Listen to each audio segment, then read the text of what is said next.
สบายดีพี่น้องมื้อนี้เป็นมื้อปีใหม่กุดจีนเนาะก็ใส่เสื้อสีแดงขอให้ทุกๆคนเฮงๆรวยๆเด้อปีใหม่จุดจีนเด้อขอให้สุขภาพแข็งแรงสุผู้สุคนเด้อไปหาก็ไปตลาดมาพี่น้องแล้วก็สิมาจัดเครื่องกินมื้อแลงนี่นะพาไหว้เรียบร้อยแหละอันบ่ได้เอาลง YouTube เทื่ออันก็เลยมื้อแลงสิลูกคิดอยากกินอันปิ้งย่างอะนะกินย่าบ่พอมื้อนั้นเฮ็ดอันก็เฮ็ดตำบักหุ่งมีหยังกินแล้วเนาะวันนี้เขาอยากกินกี้ย่ากันแล้วก็ซื้อหมูนี่เด้ซื้อหมูนี่นะ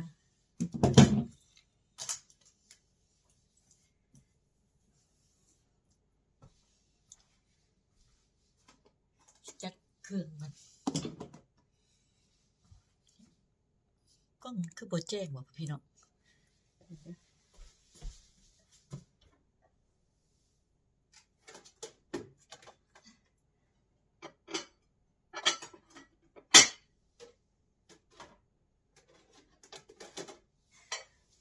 จัดของมันมาตั้งสิ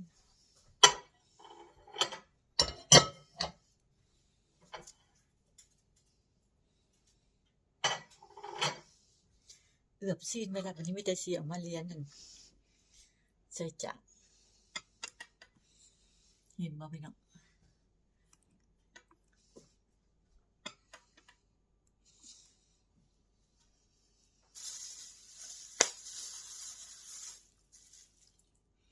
เหยียบซีนเรียบร้อยแล้ว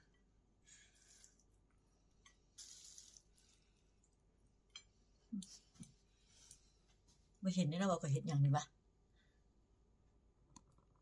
นี่เด้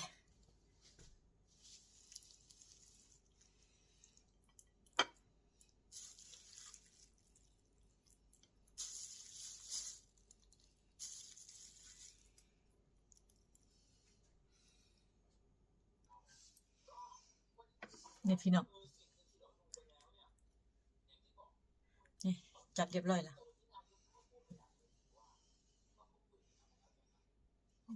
2 อัน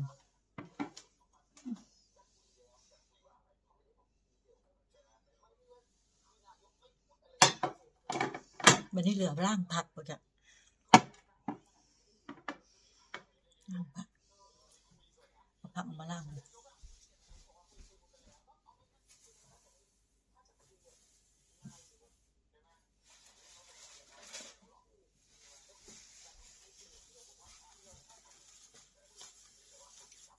พี่น้องอันนี้เว้าถึงอันพี่น้องอยู่ที่แบบเมืองลาวเมืองไทยเบิ่งเนาะอยู่เมืองนอกน่ะฝรั่งเศสมื้อนี้น่ะหนาวอยู่นอกลมก็สิเอาผักตัวนี้ดาดกินใช่นำสิล้างผักก่อน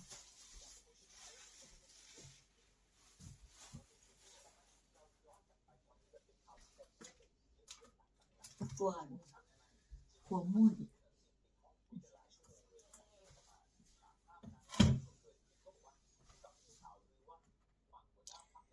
ก่อนเด้อพี่น้องกำลังล้างผักอยู่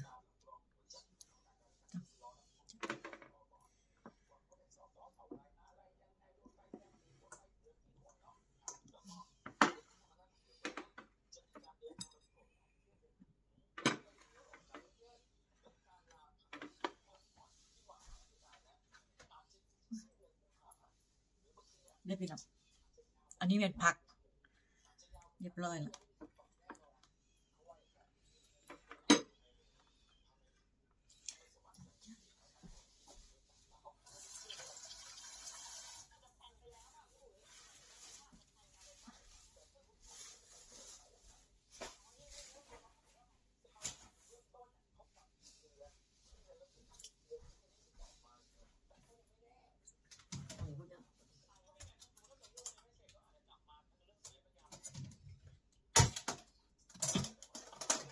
ผมรู้สึกว่าตั้งแ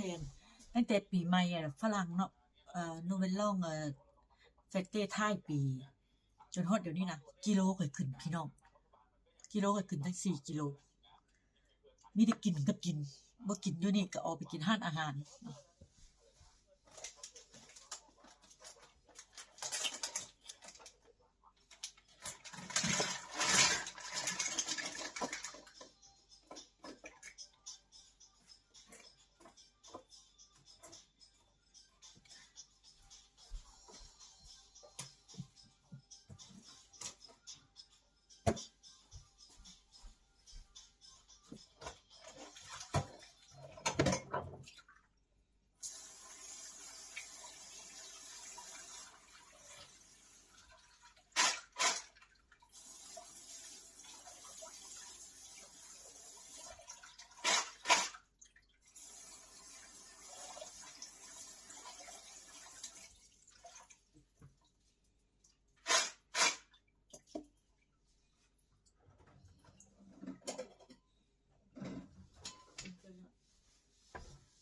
ขั่วมูนนี่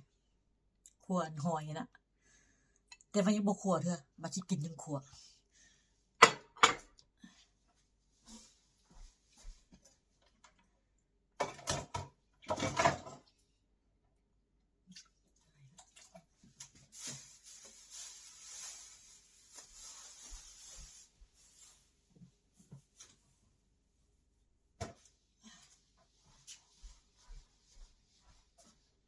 ตายละมันก็เปื้อน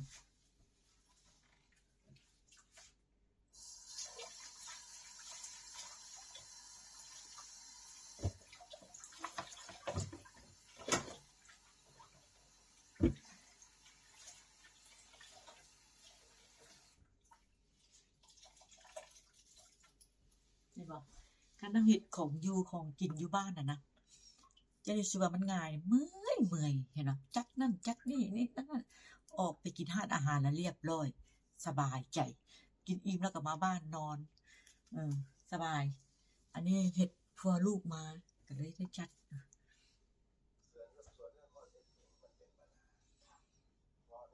แต่เนี่ยพี่น้อง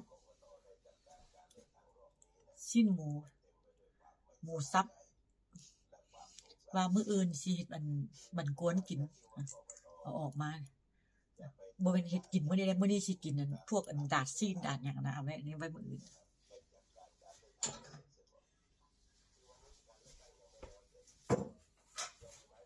มื้อนี้ไปตลาดมาก็ได้บักเกี้ยง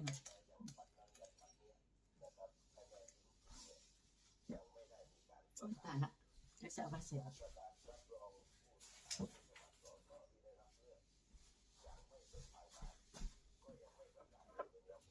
เห็นบ่พี่น้องเห็นบ่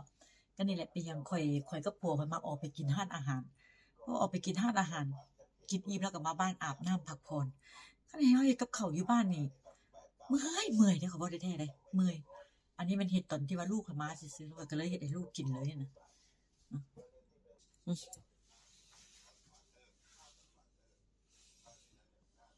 อ้าวบ่แม่น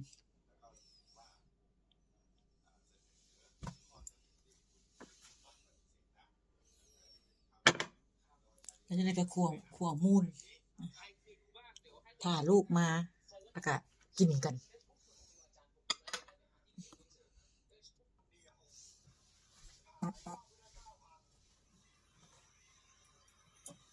จับตุกกันพวกจัก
สิล้างผลไม้เด้อพี่น้องถามเรื่องล้างผลไม้กันพี่น้องบ่ให้ข้อยอ้วนขึ้นจั่งใดข้อยมักกินขนมนี่อันนี้ข้อยมักกินเด้กินกับกาแฟกับเต้นะ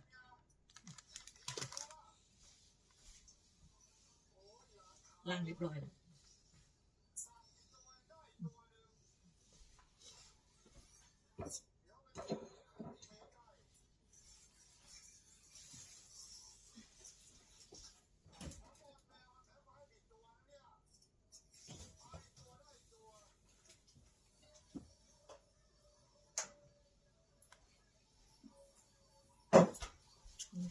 พี่น้องมาปิ่นมาให้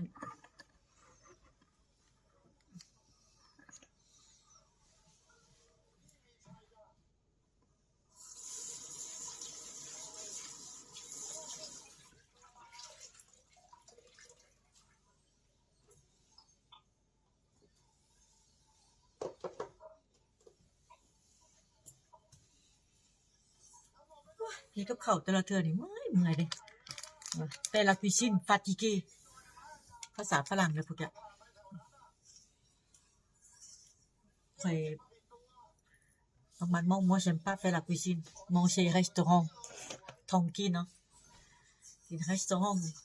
ท้องกิน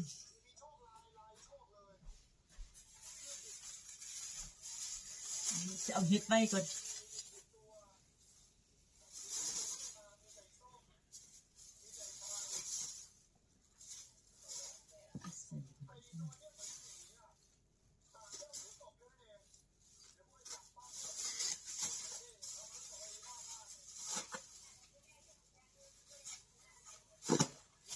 ใส่ถุงมื้ออื่นบดเฮ็ดกับชิ้นมุนนี่กับชิ้นมุนเฮ็ดเฮ็ดใส่อันบันกวนเนาะ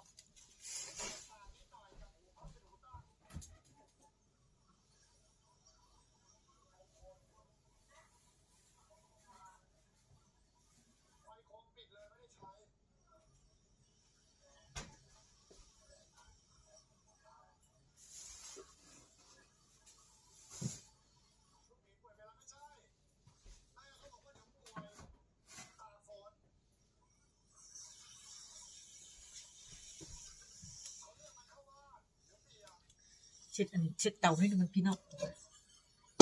ค่อยมักอันเฮ็ดแบบว่าเฮ็ดแล้วเราเช็ดรถนะคันเฮาเฮ็ดแล้วเฮาบ่เช็ดนะเห็นบ่พวกแกเบิ่งรู้เฮ็ดแล้วเราก็ต้องเช็ดตอกเช็ดเตาเมื่อย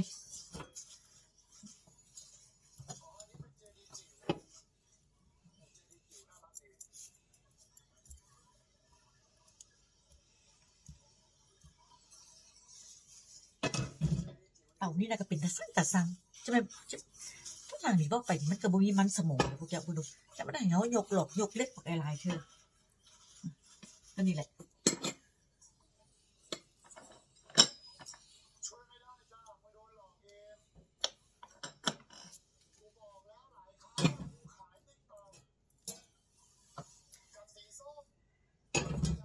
แทนที่สิเป็นแผ่นใหญ่ๆอันหนึงแล้วก็บ่ไม่เฮายกแต่ละแผ่นเมื่อยจะตายห่า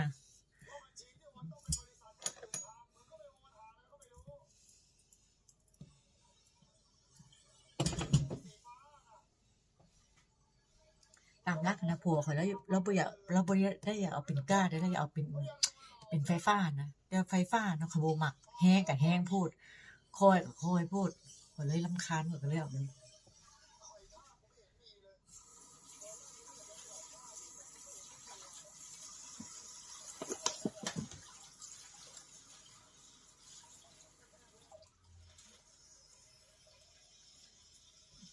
เสร็จพอสมัยฉันเหลือมัน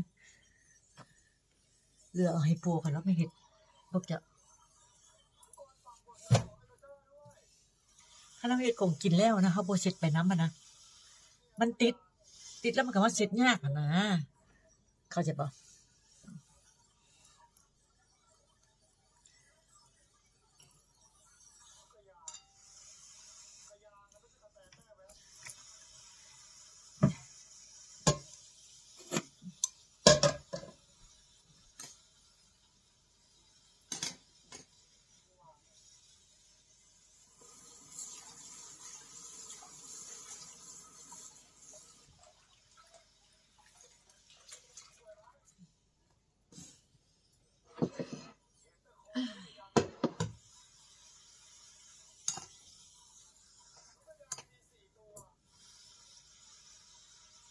ไปกินแต่ละเทื่อพวกเจ้าเบิ่งดูนี่ ยาก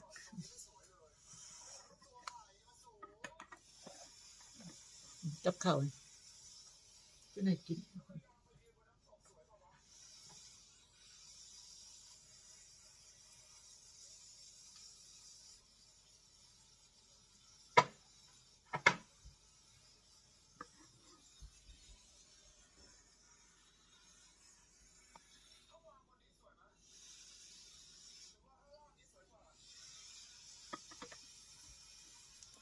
พี่น้องพอยไปห้านเอเชียนะมันมันอีหยังมันก็เอิ้นมันหยังมันด้านบ้านเฮาอะนะคันเฮาซื้อของห้านฝรั่งอะนะบ่เป็นกินมันบ่แน่นอันนี้ก็คือของเอเชียนะแซ่บนี่ตัวนี้ถุงนี่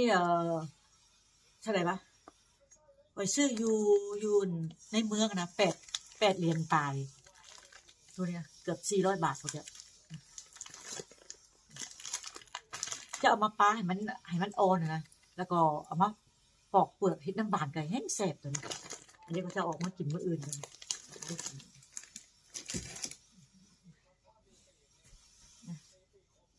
สิขั่วมูนก่อนเด้อพี่น้องขั่วมูนก่อนจังได๋พวกลูกมากินแล้วก็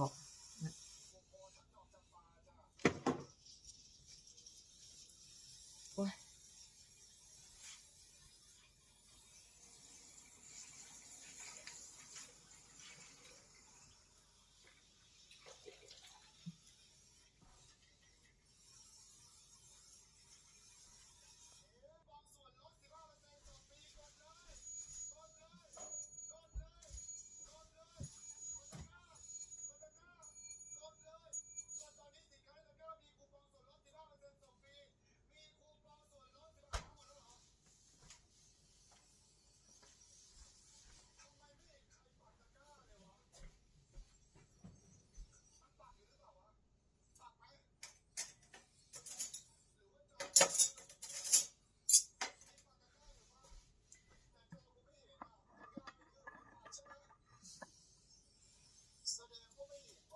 เอาส่องมันต้องบ่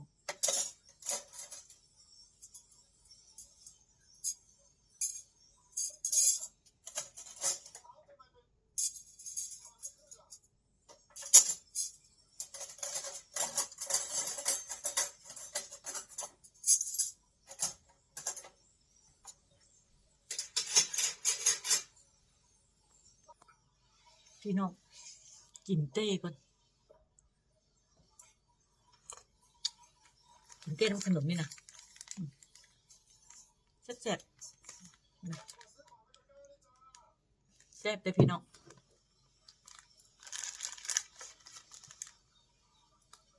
อันนี้ผัวข้อยเลาไปไปเมืองจีนนะหาโกมาแล้วเราเอามานำลูกไผ่ข้อยซื้อให้มีไข่เนาะอืมก็นี่แหละข้อยอ้วนย้อนข้อยมักกินแต่ของหวานพุ่นน่ะ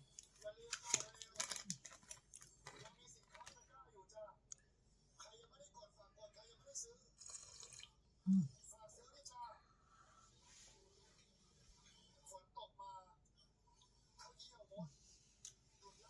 กินข้าวจังได๋ผัวข้อยเลากำลังไปรับลูกชายข้อยอยู่บ้านหมู่นะไปรับเขามากินข้าวนำ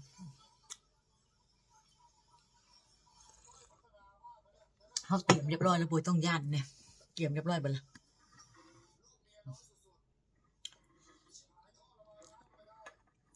มีแต่เข้ามาแล้วเฮาก็คั่วมูนนั่นแหละคั่วหอยน่ะ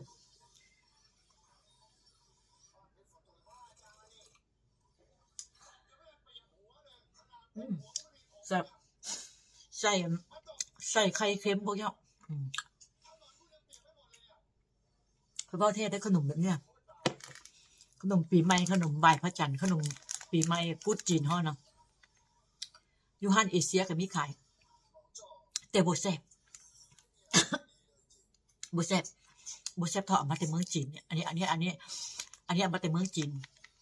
ตอนพัวแล้วไปฮ่องกงกับลูกชายข่อยนะเนี่ยแล้วเอามานี่แล้วฮู้คันมัก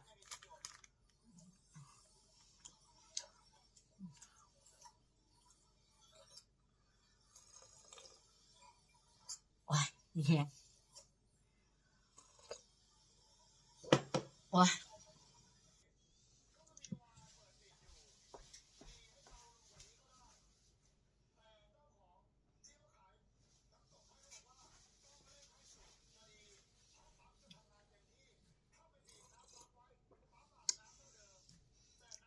แซ่บ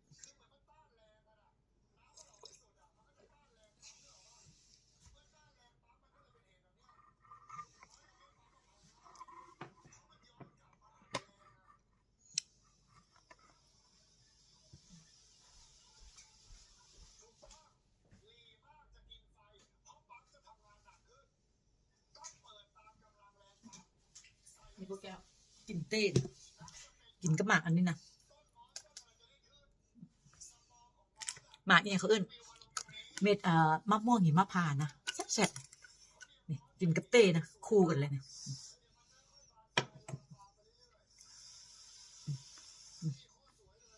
อืมแซ่บ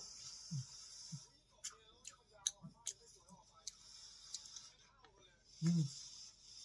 ก็หมักแล้วก็มาอีกอย่างก็เนาะพี่น้องอันนี้นะดีเฉพาะห่างกายเขาอืมแบบพอดีชัวร์พวกลูกฉันมากินแม่อิ่มก่อนพวกก็กินบ่เอาปากเปลี่ยนพวกลูกมากินแบบค่อยอิ่มละ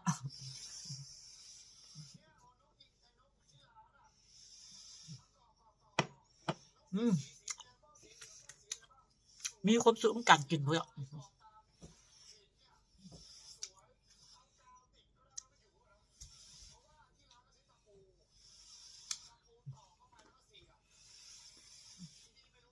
อืมแซ่บปากพี่น้องหยุดก่อนหยุดก่อนแล้วลูกมากินน้ำลูกบ่ได้ก็เบิ่งก็ปาดครึ่งก้อนกินไปละ